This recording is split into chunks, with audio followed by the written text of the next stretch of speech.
Hello, how's everybody doing today? Thank you for tuning into the channel again. I have a very exciting one to share with everybody, so I really think we should just jump right into it.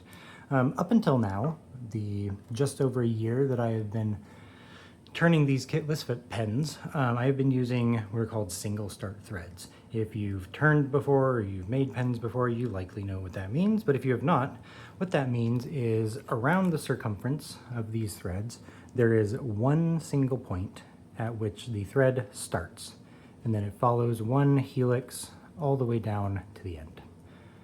Nothing wrong with that inherently.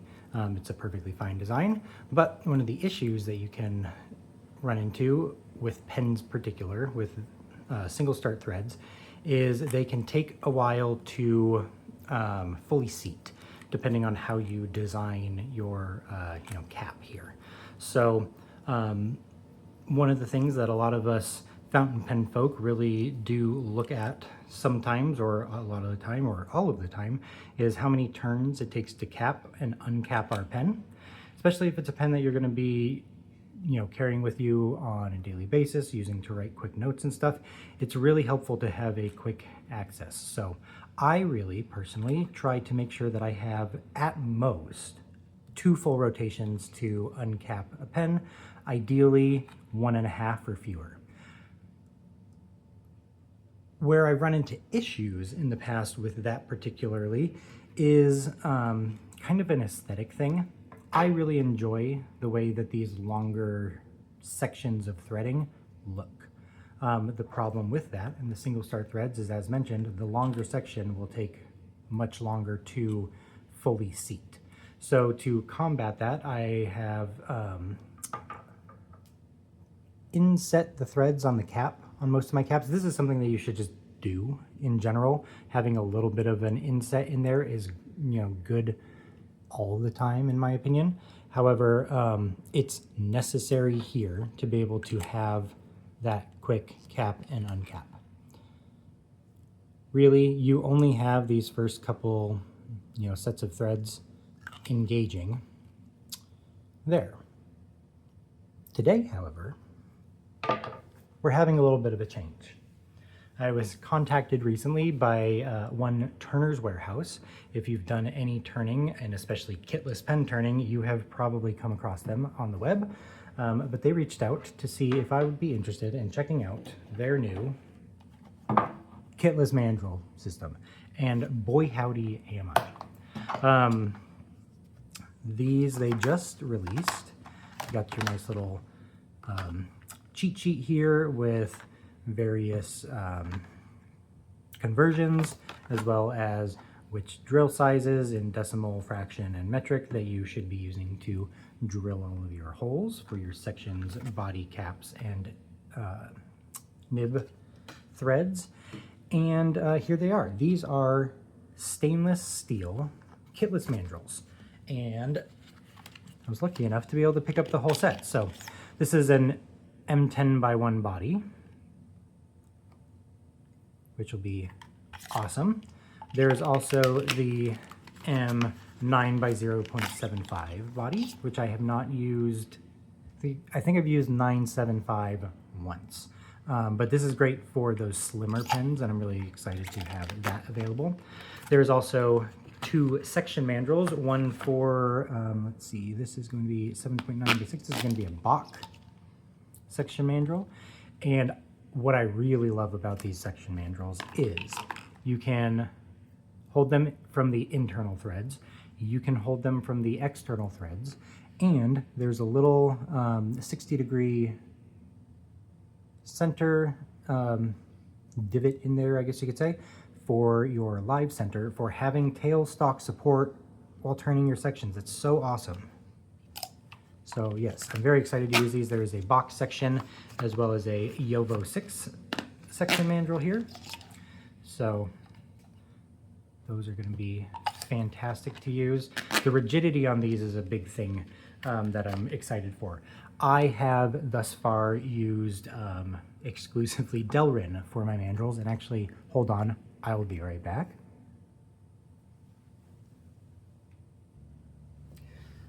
These are the mandrels that I have used so far in all of my pen making. Body mandrels, this I believe is that M9. This might be M9 by 1, not 0.75. This is my M10 that I've used quite a lot. And the various cap mandrels.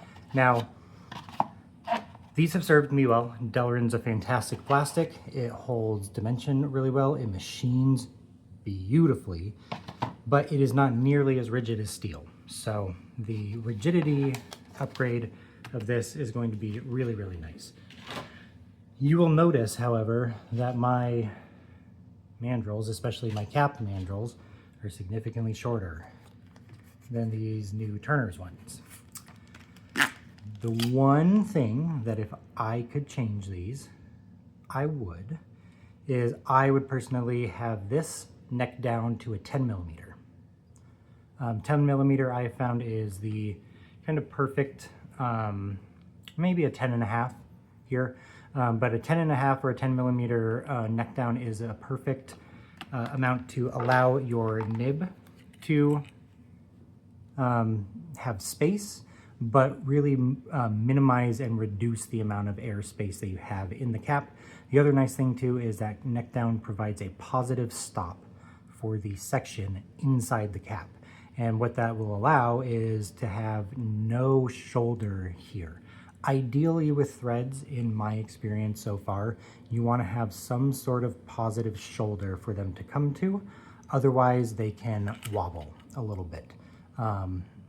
You know, as tight as these may, you know, feel, there is a little bit of wobble in there and a little bit of play until they're, you know, snugged down. But that's a small thing. You know, I don't really mind just making my, you know, caps 1 diameter inside.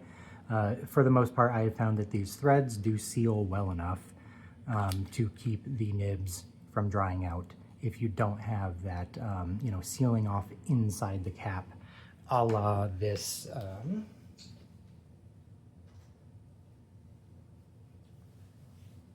V200 right here. You can see that the section meets the little inner lip there. Two things: stops the pen from being able to go any further, which gives you that nice positive stop, and then it also seals this entire section off from anything else. So if you do, for whatever reason, have a little bit of air ingress through your threads, you're not going to be losing moisture through there. So if I could change that, I would, but that's really honestly a pretty minor gripe in the grand scheme of things.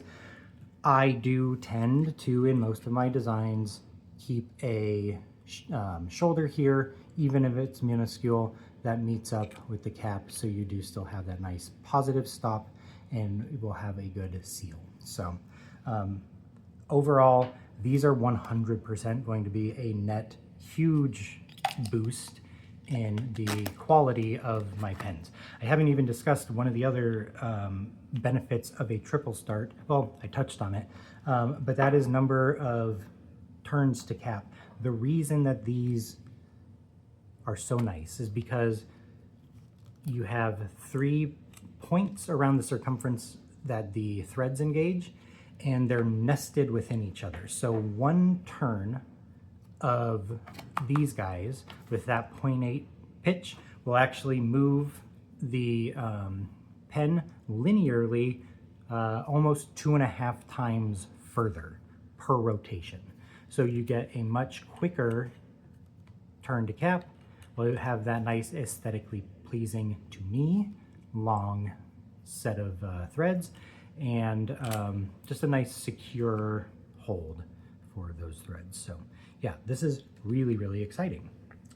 So not only did I get these guys today, but since I just have taps and dies to do single start threads, I also picked up a few other things. So Tenon cutter kit, the Heinz Tenon cutter kit. This is going to be incredible for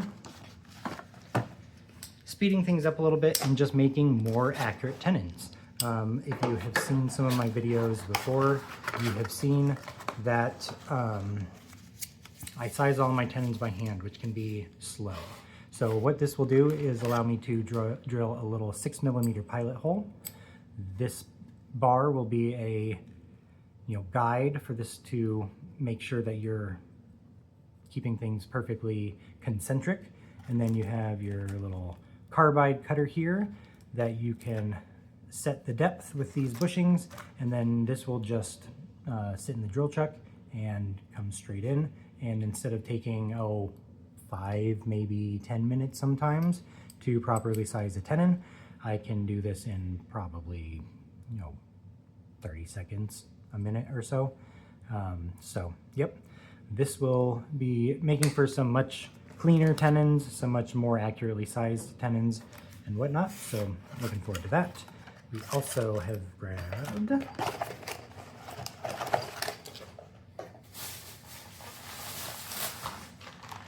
this Nails Niche tap and die holder.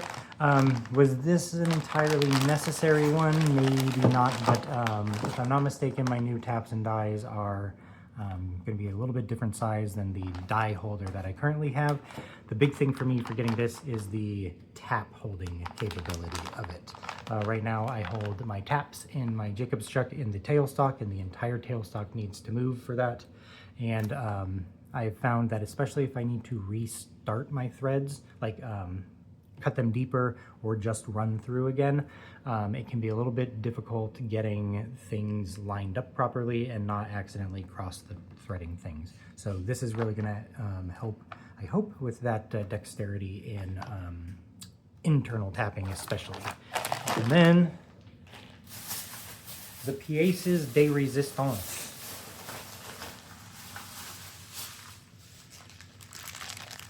We have Tapco Triple Start Tap and Die for M13, M14, and M12 to start out.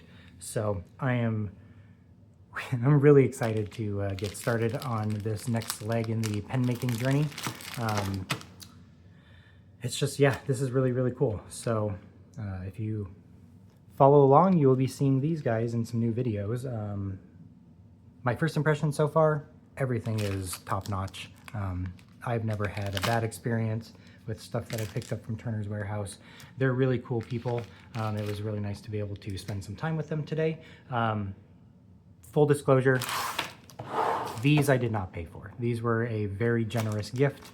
And it's really cool to have folks that believe in the stuff that I do and are willing to get stuff like this into my hands for cheap or free, to be able to test things out and elevate my own stuff. These and these were paid at full retail price. I wholeheartedly can recommend Turner's Warehouse. Like I said, they're fantastic folks. They've got great prices. They've got a great selection of stuff, and supporting local is definitely a big thing right now. So make sure those local businesses can stay in business. But appreciate just tuning in today. I know this was probably a little extended for unboxing first impressions, but sometimes it's hard to stop once you get going with this cool stuff. So we will catch you soon with a build video, hopefully. Otherwise, there will be shorts coming out and whatnot. So catch you later.